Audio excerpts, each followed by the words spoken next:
How to make a poll in Telegram. If you wish to make a poll in Telegram, it's fairly simple for us to do so.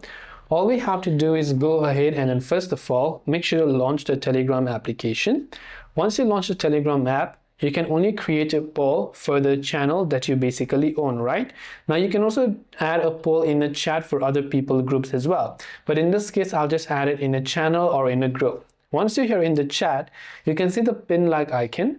Tap on the pin like icon. There you can see many options. One of those will be a poll option.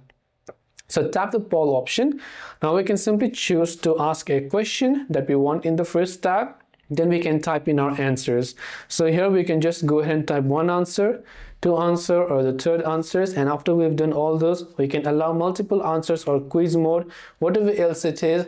And once done, you will be able to tap on the create button from the top right to create your poll, and people will be able to vote on it. And this way you'll be able to make a poll in Telegram. I hope the video helped you out. If you have got any further questions, feel free to leave them down below. Thanks for watching and see you soon in the next video.